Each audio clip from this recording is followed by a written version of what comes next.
നമസ്കാരം. പശ്ചിമേഷ്യ വീണ്ടും ലോക രാഷ്ട്രീയത്തിന്റെ ഏറ്റവും സങ്കീർണമായ ചതുരംഗ പലകയായി മാറിക്കൊണ്ടിരിക്കുകയാണ്. ഒരു ഭാഗത്താകട്ടെ ഇറാനും അമേരിക്കയും തമ്മിൽ പരോക്ഷ ചർച്ചകൾ പുരോഗമിക്കുമ്പോൾ, മറുവശത്ത് എന്താണ് നടക്കുന്നത്? ഇസ്രയേൽ തന്റെ സുരക്ഷാ ആശങ്കകൾ ശക്തമായി ഉയർത്തുകയാണ്.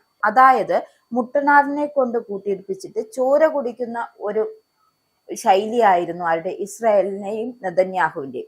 ഈ ശൈലിക്കിട്ട് പണി കിട്ടുമോ എന്ന പേടിയാണ് ഇപ്പൊ നെതന്യാഹുവിന് ഉണ്ടായിരിക്കുന്നത്. എന്തായാലും ഈ പശ്ചാത്തലത്തിലാണ് ഇസ്രായേൽ പ്രധാനമന്ത്രി ബെഞ്ചമിൻ നെതന്യാഹു സ്വകാര്യ സംഭാഷണങ്ങളിൽ അമേരിക്കൻ പ്രസിഡന്റ് ഡൊണാൾഡ് ട്രംപിനെ സ്വാധീനിക്കാൻ ഇസ്രായേലിന് ഇപ്പോഴും പരിമിതമായ ശേഷി മാത്രമേ ഉള്ളൂ എന്ന കാര്യം സമ്മതിക്കുന്നത്.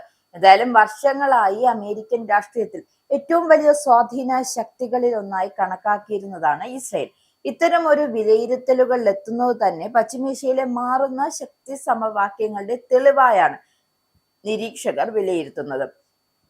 കഴിഞ്ഞ 3 മാസങ്ങളായി മേഖലയെ നടുക്കിക്കൊണ്ടിരിക്കുന്ന സംഘർഷങ്ങൾക്ക് ഒടുവിൽ ഒരു രാഷ്ട്രീയ പരിഹാരം കണ്ടെത്താനുള്ള ശ്രമങ്ങളാണ് ഇപ്പോൾ അമേരിക്കയും ഇറാനും തമ്മിൽ നടക്കുന്നത്. പ്രത്യേകിച്ച് ലോക വ്യാപാരത്തിന്റെ ജീവധാരയായി കണക്കാക്കപ്പെടുന്ന ഹോർമൂസ് കടലിടുക്ക് വീണ്ടും പൂർണ്ണമായും തുറക്കുക എന്നതാണ് ചർച്ചയിലെ പ്രധാന വിഷയം. അതേസമയം ആഗോള എണ്ണ കച്ചവടത്തിന്റെ വലിയ ഒരു വിഹിതം ഈ ഹോർമൂസ് കടലിടുക്കിലൂടെയാണ് കടന്നു പോകുന്നത്. അതുകൊണ്ട് തന്നെ സ്വാഭാവികമായും ഹോർമൂസിൽ ഉണ്ടാകുന്ന ഏതു പ്രതിസന്ധിയും ലോക സമ്പദ് വ്യവസ്ഥയെ നേരിട്ട് ബാധിക്കും. അത് യാതൊരുവിധ സംശയവുമില്ല. അപ്പൊ ഈ സാഹചര്യത്തിലാണ് എന്ത് ചെയ്തത്? അമേരിക്കയും ഇറാനും തമ്മിലുള്ള ഒരു പുതിയ ധാരണാപത്രം രൂപപ്പെടുത്താനുള്ള ശ്രമങ്ങൾ അണിയറയിൽ നടന്നത്. ഈ റിപ്പോർട്ടുകൾ പുറത്തു വന്നുപോയി. അതായത് ഈ വിഷയങ്ങൾ പുറത്തു വന്നപ്പോൾ ആർക്കാണ് സത്യത്തിൽ സമാധാനക്കേട്? ബെഞ്ചമിൻ നെതന്യാഹുവാണ്. ചർച്ചകളിലെ ആണവ വിഷയത്തിനൊപ്പം ഉപരോധ ഇളവുകളും പ്രാദേശിക സുരക്ഷാ ക്രമീകരണങ്ങളും ഉൾപ്പെടുന്നുണ്ട്. ഇപ്പൊ വർഷങ്ങളായി അമേരിക്കൻ ഉപരോധങ്ങൾ ഇറാന്റെ സമ്പദ് വ്യവസ്ഥയെ കടുത്ത സമ്മർദ്ദത്തിൽ ആഴ്ത്തിയിരുന്നു. അപ്പൊ അതേസമയം ഇറാൻ തന്റെ ആണവ പദ്ധതി പൂർണ്ണമായും അവസാനിപ്പിക്കാൻ തയ്യാറല്ല എന്ന നിലപാട് അവർ തുടർന്നു വന്നു. അതായത് തങ്ങളുടെ നിലപാട് എന്താണോ അത് ആർക്കു മുന്നിലും അവതരിപ്പിക്കുവാൻ ഇറാന് യാതൊരുവിധ മടിയുമില്ല.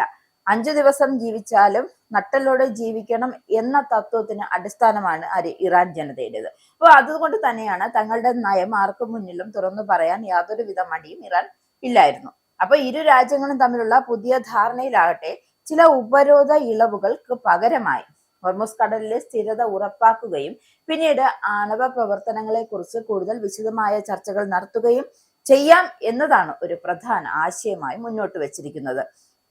എന്നാൽ ഈ ചർച്ചകളിലെ ഏറ്റവും വലിയ ആശങ്കയുള്ള രാജ്യമായി മാറുന്നത് മറ്റാരുമല്ല, അത് ഇസ്രായേൽ തന്നെയാണ്. അപ്പൊ ഇറാന്റെ ആണവ പദ്ധതി തങ്ങളുടെ ദേശീയ സുരക്ഷയ്ക്ക് നേരിട്ടുള്ള ഭീഷണിയാണ് എന്ന ഒരു ആശങ്കയാണ്, അല്ലെങ്കിൽ അതൊരു പേടിയായിട്ട് ആരുടെ ഉള്ളിൽ? ഇസ്രായേലിന്റെ, അതായത് ബെഞ്ചമിൻ നെതന്യാഹുവിന്റെ ഉള്ളിലുണ്ട്. അത് വർഷങ്ങളായി അവർ ഉറയും കിടക്കുന്ന ഒരു കാര്യവുമാണ്. അപ്പൊ പ്രത്യേകിച്ച് ഇറാന്റെ സമ്പുഷ്ടീകരിച്ച യുറേനിയം ശേഖരവും ബാലിസ്റ്റിക് മിസൈൽ ശേഷിയും ഒക്കെ ഇസ്രായേലിനെ എന്ത് ചെയ്തു? പാടെ അസ്വസ്ഥരാക്കുകയാണ്. അതുതന്നെയാണ് അവരുടെ ഉറക്കം കെടുത്തുന്ന പ്രധാന ഘടകവും. അപ്പൊ അമേരിക്കയും ഇറാനും തമ്മിൽ ഒരു ധാരണയിലെത്തുമ്പോൾ അത് ഇസ്രായേലിന്റെ സുരക്ഷാ താല്പര്യങ്ങളെ ബാധിക്കുമോ എന്നതാണ് ഇപ്പോൾ നെതന്യാഹു സർക്കാരിന്റെ ആകെയുള്ള ആശങ്ക. എന്തായാലും ഇപ്പോൾ പ്രസിഡന്റിനെ സ്വാധീനിക്കാൻ ഇസ്രായേലിന് ഒരു തന്ത്രവും ഇല്ല എന്നതാണ്. കയ്യിലിരുന്ന തന്ത്രങ്ങളെല്ലാം, അതായത് ട്രംപിനെ പിരിയേറ്റി കയ്യിലിരുന്ന തന്ത്രങ്ങളെല്ലാം തീർന്നു. അതേസമയം യുദ്ധത്തെ മുന്നോട്ട് നയിക്കാൻ വേണ്ടി ട്രംപിനെ കൊണ്ട് എന്തെല്ലാം കാര്യങ്ങൾ നടത്താം എന്ന ചിന്തയിലാണ് നെതന്യാഹു. ഇപ്പോൾ ട്രംപ് ഭരണകാലത്ത് ഇസ്രായേലിന് ലഭിച്ച ശക്തമായ അമേരിക്കൻ പിന്തുണ എല്ലാവർക്കും അറിയാവുന്നതാണ്. അതുതന്നെയാണ് അപ്പോൾ ജെറുസലേമിനെ ഇസ്രായേലിന്റെ തലസ്ഥാനമായി അംഗീകരിച്ചതും അബ്രഹാം കരാറുകൾക്ക് നേതൃത്വം നൽകിയതും ഉൾപ്പെടെ ട്രംപ് എടുത്ത നിരവധി തീരുമാനങ്ങൾ ഇസ്രായേലിന് അനുകൂലമായിരുന്നു. എന്നാൽ ഇപ്പോ അമേരിക്ക സ്വന്തം തന്ത്രപരമായ താല്പര്യങ്ങൾ മുൻനിർത്തി ഇറാനുമായി നേരിട്ട് ധാരണയിലെത്താനാണ് ശ്രമിക്കുന്നത്. ഇസ്രായേലിന്റെ അഭിപ്രായങ്ങൾക്ക് മുമ്പത്തെ അത്ര പ്രാധാന്യം ഇപ്പോൾ നൽകി വരുന്നില്ല എന്നതാണ് ശ്രദ്ധേയമാകുന്നത്. അത് ട്രംപ് മുന്നോട്ട് വെച്ച മറ്റൊരു നിർണായക നീക്കം മറ്റൊന്നാണ്, അതായത് അബ്രഹാം കരാറുകളുടെ വിപുലീകരണമാണ്. Saudi Arabia, Qatar, Pakistan, Egypt, Jordan, Turkey തുടങ്ങിയ രാജ്യങ്ങൾ ഇസ്രായേലുമായി ബന്ധം സാധാരണ നിലയിലാണ് ആവശ്യപ്പെടുന്നത്. അതായത് ട്രംപ് ആവശ്യം ഉന്നയിക്കുന്നുണ്ട്. അപ്പോൾ പശ്ചിമേഷ്യയിലെ പുതിയ രാഷ്ട്രീയ നീക്കങ്ങളുടെ ഭാഗമായാണ് ഈ ഒരു നീക്കത്തെ കാണപ്പെടുന്നത്. ഇതിനകം തന്നെ യുണൈറ്റഡ് അറബ് എമിറേറ്റ്സ്, ബഹ്റൈനും ഇസ്രായേലുമായി ഔദ്യോഗിക ബന്ധം സ്ഥാപിച്ച സാഹചര്യത്തിൽ കൂടുതൽ മുസ്ലിം രാജ്യങ്ങളെ ഈ ചട്ടക്കൂടിലേക്ക് കൊണ്ടുവരിക എന്നതാണ് അമേരിക്കയുടെ വലിയൊരു ലക്ഷ്യം. എന്നാൽ ഇറാനെ സംബന്ധിച്ചിടത്തോളം ഇത് വളരെ സൂക്ഷ്മമായ വിഷയമാണ്.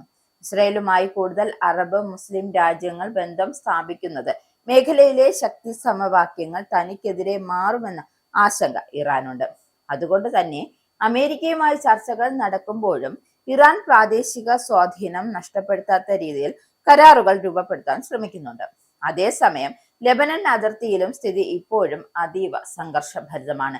ഹിസ്ബുള്ളയും ഇസ്രയേലും തമ്മിൽ ഏപ്രിൽ വെടിനിർത്തൽ കരാർ ഉണ്ടായി എങ്കിലും തെക്കൻ ലെബനനിൽ ഇസ്രയേൽ സൈന്യം സാന്നിധ്യം തുടരുകയാണ്.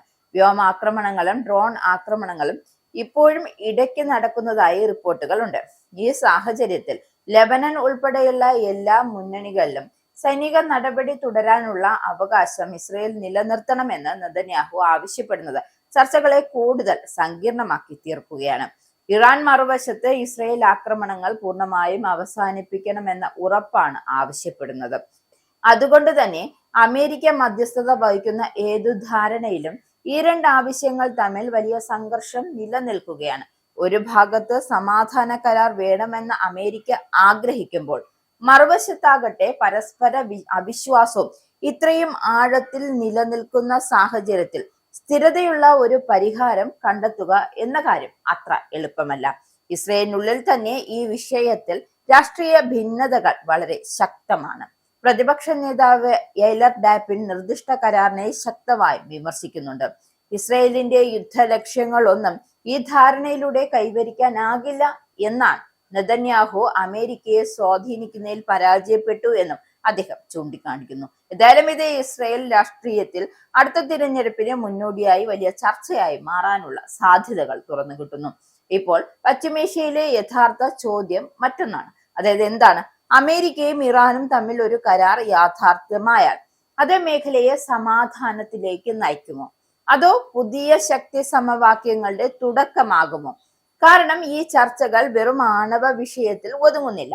എണ്ണ വിപണി, ആഗോള വ്യാപാരം, ഇസ്രയേൽ അറബ് ബന്ധങ്ങൾ, ഇറാന്റെ പ്രാദേശിക സ്വാധീനം, അമേരിക്കയുടെ പശ്ചിമേഷ്യൻ തന്ത്രം എന്നിവയെല്ലാം ഇതുമായി ബന്ധപ്പെട്ടിരിക്കുന്നു. അതുകൊണ്ട് തന്നെ ഇപ്പോൾ നടക്കുന്ന ഓരോ ഫോൺ സംഭാഷണവും നയതന്ത്ര നീക്കവും ലോക രാഷ്ട്രീയത്തിൽ വലിയ പ്രതിഫലനങ്ങൾ സൃഷ്ടിക്കുന്ന ഘട്ടത്തിലൂടെയാണ് പശ്ചിമേഷ്യ കടന്നു പോകുന്നത്.